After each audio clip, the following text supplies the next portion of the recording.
Hello dear students, I welcome you all with the Islamic greetings. Assalamu alaikum wa rahmatullahi wa barakatuh. तो जैसे दो lectures हुए थे इस चैप्टर के एटॉमिक स्ट्रक्चर, जैसे आपको पता है कि हम एटॉमिक स्ट्रक्चर पढ़ रहे और उसके दो लेक्चर्स हो गए थे। एक में हमने पढ़ा था कि डाल्टन एटॉमिक थ्योरी क्या कुछ कहती थी अबाउट एटम और उसकी वो डिस्प्रूव कैसे हुआ, और सेकंड पॉइंट हमने पढ़ा था कि डिस्कवरी ऑफ इलेक्ट्रॉन कैसे हुआ। ठीक है, तो आज उसी को आगे ले जाते हुए थोड़ा बहुत हम डिस्कस करेंगे एक टॉपिक, उसको बोलते हैं charge by mass ratio. Charge by mass ratio किसके लिए? इलेक्ट्रॉन के लिए। किसके लिए? इलेक्ट्रॉन के लिए। इसको बोलते हैं क्या चीज? स्पेसिफिक चार्ज भी। Specific charge. ठीक, देखो हम ज़्यादा उतना डिटेल में ये नहीं पढ़ेंगे क्योंकि ये असल में फिजिक्स का कंसेप्ट है, लेकिन थोड़ा बहुत जान लेंगे कि जो मास ऑफ इलेक्ट्रॉन वो हमें पता कैसे लगा। ठीक है, तो चार्ज के बारे में किसने बोला था? चार्ज ऑफ इलेक्ट्रॉन वो मुल्कन भाई साहब ने बोला था, तो वो भी हम थोड़ा बहुत डिस्कस करने की कोशिश करेंगे। तो देखिए, स्पेसिफिक चार्ज यानी चार्ज बाय मास रेशो, एक सेटअप दिया था, उसको बोलते हैं क्या चीज? जे थॉमसन ने। जे थॉमसन, उसने एक सेटअप किया था कब? 1897 में। उसने क्या किया? उसने सिमिलरली, जैसे हम पढ़ रहे थे, एक ट्यूब, कैथोड ट्यूब, उसने फिर से एक ट्यूब ले ली। ठीक है, तो उसमें उसने फिट किए दो इलेक्ट्रोड्स। ये एक इलेक्ट्रोड है और दिस द सेकेंड इलेक्ट्रोड।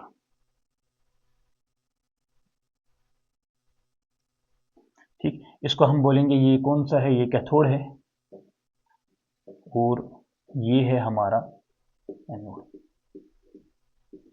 ठीक, यहाँ पे एक स्क्रीन रखा, उसने स्क्रीन कोटिंग रखी, इसको जिंक सल्फाइड की कोटिंग करी। जिंक सल्फाइड कोटिंग यानी फास्फोरेसेंट मटेरियल, चमकता है, जब इस पर लाइट पड़ती है तो ये चमकता है। फास्फोरेसेंट मटेरियल। ठीक, तो इसने क्या देखा? देखो इसने क्या किया, इसने दो फील्ड्स रखे। क्या चीज? दो फील्ड्स, एक्सटर्नल फील्ड। ये एक इलेक्ट्रिक फील्ड रखा। ठीक है, तो मानो ये हमारा पॉजिटिव चार्जड प्लेट है, इसको कनेक्ट किया बैटरी से, और ये हमारा क्या है? Negatively charged. अगर ये नेगेटिव है तो इसको बोलेंगे क्या चीज? कैथोड, और इसको बोलेंगे एनोड। ये एक्सटर्नल इलेक्ट्रिक फील्ड इसने रखा। और क्या चीज? इसने एक मैग्नेटिक फील्ड भी प्रोवाइड किया। इसने मैग्नेटिक फील्ड भी प्रोवाइड किया। कैसे? मैं दिखाता हूं आपको। फॉर एग्जांपल,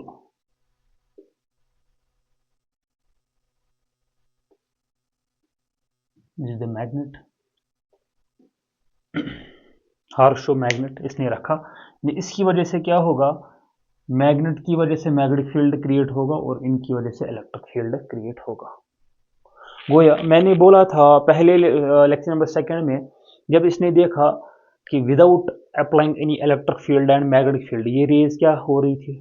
सेटरेट जा रही थी। ठीक है ना, तो जब इसने electric field and magnetic field apply किया इस पे, तो ये रेज क्या होगी? डिविएट होगी। ठीक है, वही डिफ्लेक्शन इसने देखा। असल में इसने क्या किया? चार्ज बाय मास रेशियो क्या है? असल में डिफ्लेक्शन देखता है। देखो इसने क्या किया, ऑब्जर्व। पहला पॉइंट देखो, ये जो electric field and magnetic field है, ये इसने ऐसे रखा जैसे मानो कि ये है परपेंडिकुलर। ठीक है, electric field and he placed electric field and magnetic field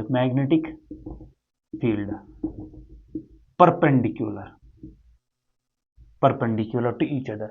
यानी अगर ये पेन है, मानो ये ट्यूब है, इलेक्ट्रिक फील्ड ऐसे रखा और मैग्नेटिक फील्ड ऐसे रखा। ये दोनों क्या है, इलेक्ट्रिक फील्ड और मैग्नेटिक फील्ड क्या चीज है, ये परपेंडिकुलर टू ईच अदर है, ठीक है। तो इसने क्या देखा, इसने 3 पॉइंट्स आइडेंटिफाई किए इस ट्यूब पे। क्या चीज, समझाता हूं मैं। इसने क्या देखा, इसने देखा कि जब इसने कोई इलेक्ट्रिक फील्ड और मैग्नेटिक फील्ड कोई अप्लाई नहीं किया तो यहां से जो रेज निकलती थी वो हिट कर रही थी किस पॉइंट पे, मानो C for example A, C for example A. ये किसने देखा, जे जे थॉमसन साहब ने, at point A without any deviation, without any deflection. जब क्या नहीं था, जब ना कोई एक्सटर्नल ना मैग्नेटिक फील्ड और ना इलेक्ट्रिक फील्ड था, ठीक है, ठीक है। तो चलिए पॉइंट नंबर 1। और दूसरा उसने क्या देखा, दूसरा उसने देखा जब उसने सिर्फ और सिर्फ क्या लगाया, इलेक्ट्रिक फील्ड, उसने क्या देखा, उसने देखा कि ये जो रेज निकल रही है, ये जो ये रेज निकल रही है, ये जो रेज निकल रही है वो डिविएट हो रही है कहां पे, say for example at point B. जब उसने खाली मैग्नेटिक फील्ड लगाया तो उसने देखा ये रेज डिविएट हो रही कहां, एट पॉइंट डी, ठीक है। बात समझ में आ रही है। क्या लिखूंगा मैं, ही ऑब्जर्व्ड, क्या चीज, जब उसने कोई ना कोई इलेक्ट्रिक फील्ड अप्लाई किया ना मैग्नेटिक फील्ड अप्लाई किया तो ये रेज कहां पे हिट हो रही थी, at point A. He observed that when he do not applies any electric and magnetic field, लेकिन ये कौन सा था, मैग्नेटिक फील्ड एक्सटर्नल, ठीक है, magnetic field external. The cathode rays, ये तो कैथोड रेज ही थी, the cathode rays do not deviates from its path, do not deviates from its path, ठीक है। तो ये दैट मीन्स दे हिट, ये कहां पे हिट कर रही थी, एट पॉइंट ए, ठीक। तो दूसरा पॉइंट, जब इसने ओनली इलेक्ट्रिक फील्ड ही सिर्फ अप्लाई किया, ओनली इलेक्ट्रिक फील्ड अप्लाई किया, तो इसने क्या देखा, ये जो रेज है ये हिट कर रही है कहां पे, एट पॉइंट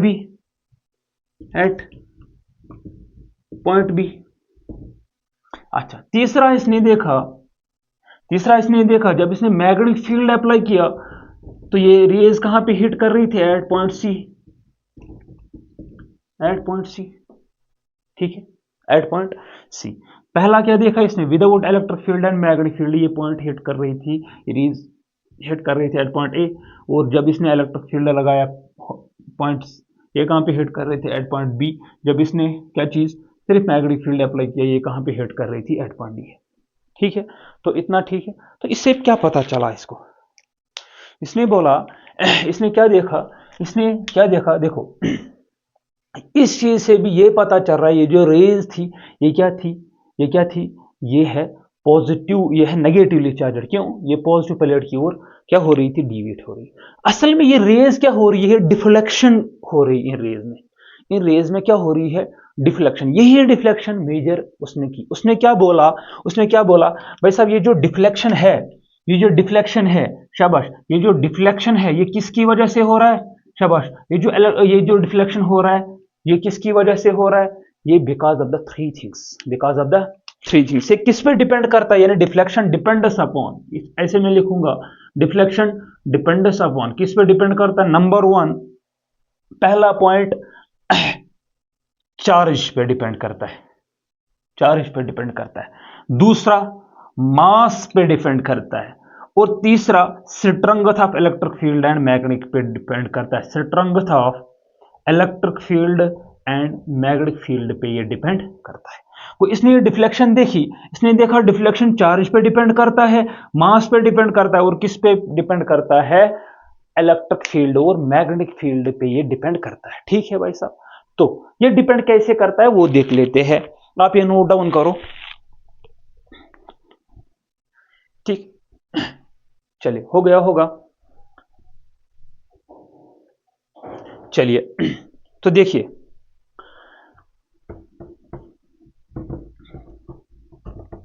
इसने क्या बोला, इसने बोला ये जो डिफ्लेक्शन है, ये जो डिफ्लेक्शन है, ये जो डिफ्लेक्शन ये डायरेक्टली प्रोपोर्शनल टू किसके है, चार्ज के। यानी भाई साहब क्या चीज, जितना ज्यादा चार्ज होगा उतनी ज्यादा डिफ्लेक्शन होगी। क्यों, ये तो हमें भी पता है, हमें भी पता, कैसे कैसे पता लग रहा है, कैसे पता लग रहा है, देखो ये पॉजिटिव प्लेट है, ये नेगेटिव प्लेट होगा। अगर जितना ज्यादा नेगेटिव होगा, शाबाश, जितना ज्यादा इसमें इन रेज में ज्यादा चार्ज होगा उतना ही अट्रैक्ट करेंगे टुवर्ड्स ये एनोड। ठीक है ना भाई साहब, ये नेगेटिव है, जितना ज्यादा चार्ज होगा और उतना ही क्या करेंगे, अट्रैक्ट। दैट मीन जितना ज्यादा चार्ज होगा इनके पास और उतनी ये डिफ्लेक्शन करेंगे, उतनी ये क्या करेंगे, डिफ्लेक्शन शो करेंगे। ठीक है, दूसरा पॉइंट इसने क्या बोला, पहला पॉइंट, दूसरा पॉइंट क्या बोला, बोला कि जो डिफ्लेक्शन है, जो डिफ्लेक्शन है वो इनवर्सली प्रोपोर्शनल है किसके, मास। लेकिन किसके लिए देखा था भाई साहब, इलेक्ट्रॉन के लिए। ठीक है ना, इतना सही है ना भाई। अच्छा, ये mass of electron, mass of electron, ठीक, मास ऑफ इलेक्ट्रॉन, यानी ये सारा किसके लिए हो रहा था, ये पता हमें चला ना भाई साहब, ये क्या है, ये negative, the streamline particle, negatively charged particles are called electron. पहले इनको बोला गया था इजिट्रॉन्स और उसके बाद बोला गया फिर इलेक्ट्रॉन। ठीक है ना, चलिए दूसरा पॉइंट क्या, मास पे ये इनवर्सली प्रोपोर्शनल है, मास पे इनवर्सली प्रोपोर्शनल। देखो जितना ज्यादा मास होगा, शाबाश, क्या चीज है, जितना ज्यादा मास होगा उतना ज्यादा क्या होगा, जितना ज्यादा मास होगा इसमें प्रेजेंट तो उतना क्या होगा, उतना ये डिफ्लेक्ट यानी डीविएट कम होगा, उतना ये डीविएट कम होगा, यानी उतना डिफ्लेक्ट कम होगा। जितना ज्यादा चार्ज उतना उतनी डिफ्लेक्शन ज्यादा, जितना मास ऑफ इलेक्ट्रॉन ज्यादा उतनी डिफ्लेक्शन कम। ठीक है ना, इतना पता है ना। तो थर्ड पॉइंट, डिफ्लेक्शन जो है, ये डिफ्लेक्शन हो रही है, यहां पे डिफ्लेक्शन हो रही है, याद रखना डिफ्लेक्शन, मैं कोई डेरिवेशन यहां पे नहीं करूंगा, यहाँ इस पर डेरिवेशन भी लगती है, वो डिस्टेंस लेते हैं कितनी ये डीविएट हो गई, वो फिजिक्स कंसेप्ट है, मेरा कंसेप्ट नहीं है, मुझे समझाना है ये थोड़ा बहुत। अच्छा, ये डिफ्लेक्शन जो हो रहा है भाई साहब, ये डिफ्लेक्शन जो हो रहा है ये किस पे डिपेंड करता है, directly proportional strength of electric field and magnetic field, strength of electric field and magnetic field, ये इन तीन चीजों पे डिपेंड करता है, इन तीन चीजों पे ये डिपेंड करता है। ठीक है भाई साहब, ठीक है ना। अच्छा, जितना ज्यादा इलेक्ट्रिक फील्ड हम लगाएंगे उतनी डीविएट होगी। देखो अगर इसके पास बहुत ज्यादा चार्ज रखेंगे, इसके पास कोई स्ट्रेंथ नहीं रखेंगे, इनके पास ये क्या अट्रैक्ट करेगा, नहीं करेगा ना भाई।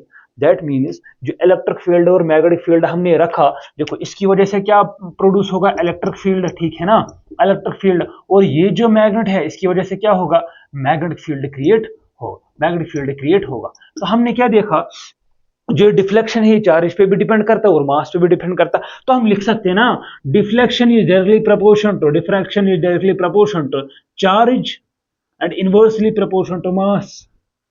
ठीक है ना भाई साहब, इसी को बोलते हैं हम चार्ज बाय मास रेशो। और किसके लिए कैलकुलेट किया था, इन्होंने इलेक्ट्रॉन के लिए कैलकुलेट किया था। अच्छा, गोया के जो हमने चार्ज और मास कैलकुलेट किया, असल में वो हम क्या कर रहे हैं, असल में हम डिफ्लेक्शन कैलकुलेट कर रहे हैं। ठीक है, अच्छा, जो इस इन्होंने वैल्यू दिया था, क्या चीज, जो पहले आप इतना नोट डाउन करो।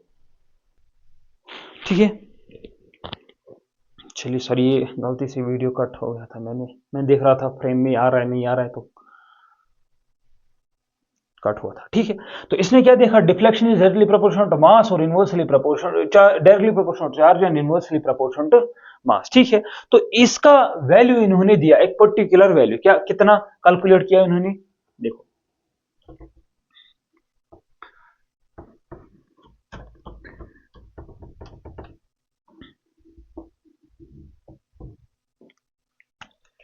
1 चार्ज बाय मास रेशो, यानी चार्ज बाय मास रेशो किसके लिए, इलेक्ट्रॉन के लिए, कितना कैलकुलेट किया था भाई साहब इनने, 1.7588 इंटू 10⁻11 कोलम पर केजी। क्यों कोलम पर केजी, बिकॉज चार्ज किस में है, कोलम में, और मास किस में हम लेते हैं, केजी। ठीक है, ये इन्होंने बोला कि चार्ज बाय मास रेशो किसका, इलेक्ट्रॉन का। ठीक है, तो असल में इन्होंने क्या किया, इन्होंने डिफ्लेक्शन कैलकुलेट की। ये डिफ्लेक्शन इनने देखी, ये जो डिफ्लेक्शन हो रही है चार्ज बाय मास रेशो, ये डिफ्लेक्शन हो रही है, वो हमें इतनी दे दी। ठीक है, अच्छा सुनो, इन्होंने ये फाइंड किया और इन्होंने क्या बोला भाई साहब, ये जो मास है और चार्ज है, ये मास है और चार्ज है। देखो मैंने बोला था लेक्चर नंबर 2 में, जब हम कोई भी गैस यूज करते हैं, जब हम कोई भी गैस यूज करते हैं किस में, कैथोड रे एक्सपेरिमेंट, तो उस पर कोई चेंज नहीं आती है, यानी डिस्कवरी ऑफ इलेक्ट्रॉन जो है, यानी जो इलेक्ट्रॉन है, जो कैथोड रेज है, वो किसी पे डिपेंड, वो यानी जो हमने क्या बोला था, डिस्कवरी ऑफ प्रोटॉन, जो ये सॉरी डिस्कवरी ऑफ इलेक्ट्रॉन जब हमने की थी, तो उस पे मैंने बोला था भाई साहब ये जो कैथोड रेज है, ये जो कैथोड रेज है, इनका नेचर कहाँ पे, ना ये डिपेंड करते नेचर ऑफ इलेक्ट्रोड,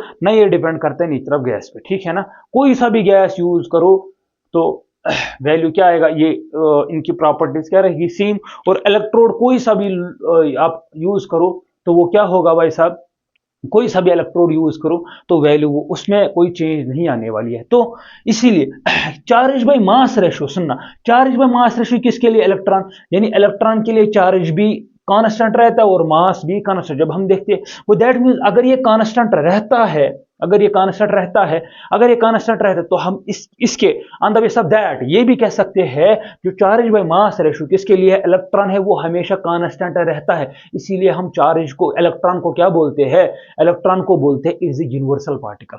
अगर हम देखेंगे कल इंशाल्लाह पढ़ेंगे हम डिस्कवरी ऑफ प्रोटॉन, तो वहां पे हम देखेंगे जो ही हम गैस चेंज करते हैं वहां पे अलग अलग गैस हम यूज करते हैं। हाइड्रोजन के लिए मास अलग आता है और हीलियम के लिए मास अलग आता है, वो मैं दिखाऊंगा कल इंशाल्लाह।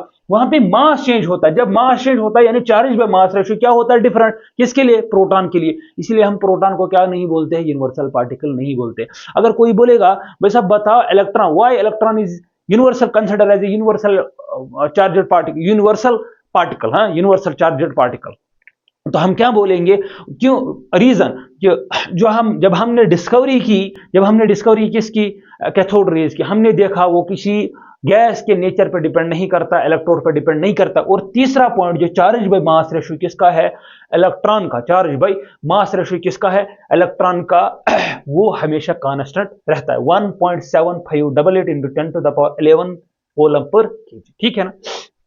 अच्छा, इसके बाद एक साइंटिस्ट आया था, देखो हमें वो उतना नहीं पढ़ना है ना, मैं पढ़ाऊंगा, मुल्कन भाई साहब आया था, वो मैं कंक्लूड करूंगा। मुल्कन उसने एक एक्सपेरिमेंट किया, क्या चीज, एक्सपेरिमेंट किया, उसने एक एक्सपेरिमेंट किया।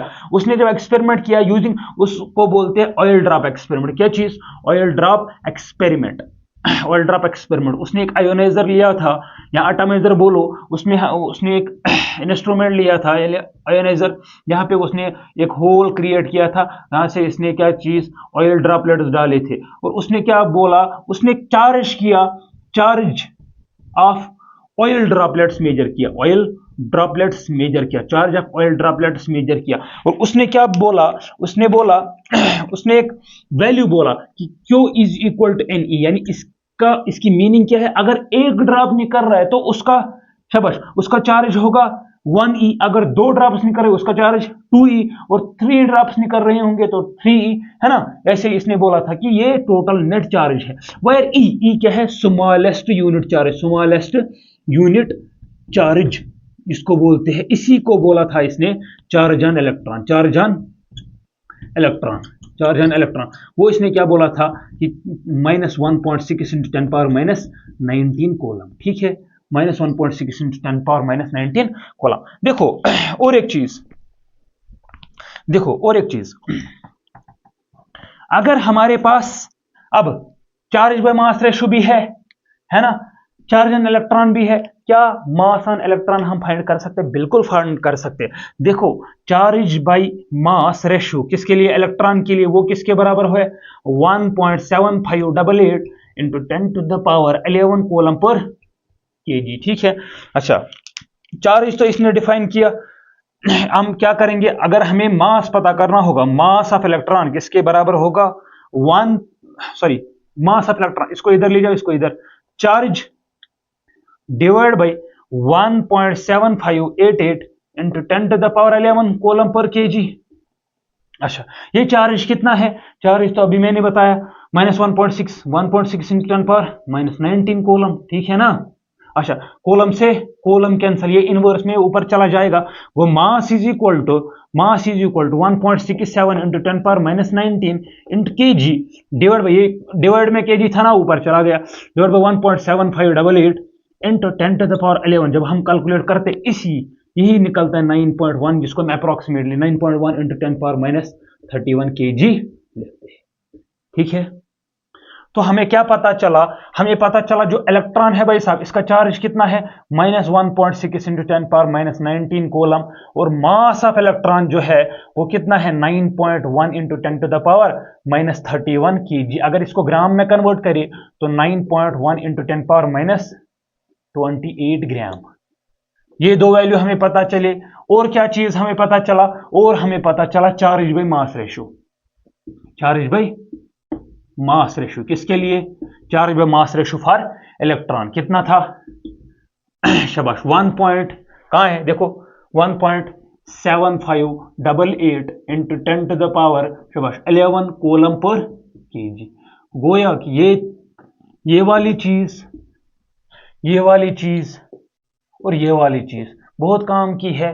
ये आगे हमें पता होना चाहिए, आगे हमें पता होना चाहिए। इसीलिए हम इसी तरीके से हम क्या कर सकते हैं, मास ऑफ इलेक्ट्रॉन जो है, इसीलिए हम इसी तरीके से हम क्या कर सकते हैं, चार्ज बाय मास रेशो किसके लिए, प्रोटॉन में भी कैलकुलेट कर सकते हैं। उसका चार्ज डालेंगे, उसका मास ऑफ प्रोटॉन होता है इंक्रीज, यानी कोई अगर हम फॉर एग्जांपल हाइड्रोजन ले, उसका 1 AMU है, अगर हीलियम है उसका 4 है, मास चेंज होता रहता है। इसी तरीके से हम इसी वैल्यू से चार्ज बाय मास रेशो हम फाइंड कर सकते हैं प्रोटॉन के लिए, न्यूट्रॉन के लिए, सॉरी प्रोटॉन के लिए, इलेक्ट्रॉन के लिए। ठीक है ना, न्यूट्रॉन में तो चार्ज कोई नहीं। ठीक है, तो इसी से हमें पता चला क्या चीज, चार्ज बाय मास रेशो कितना है, और electron using oil drop experiment, Millikan oil drop experiment, उससे हमें पता चला कि एक इलेक्ट्रॉन पे कितना चार्ज होता है, और उससे पता चला कि क्या चीज मास ऑफ इलेक्ट्रॉन कितना होता है, वो हमने देखा, और लास्ट में हमने ये चीजें याद रखी। ठीक है, इसी के साथ होता है ये लेक्चर भी खत्म। ये लेक्चर नंबर 3 था, तो हम इंशाल्लाह कल डिस्कस करेंगे डिस्कवरी ऑफ प्रोटॉन। ठीक है, और प्रॉपर्टीज ऑफ एनोड रेज। ठीक है, तो डिस्कस करते मिलते हैं अगले लेक्चर में। तब तक के लिए अल्लाह हाफिज़, अस्सलाम वालेकुम व रहमतुल्लाहि व बरकातुहू। पढ़ते रहो, ऑल द वेरी बेस्ट।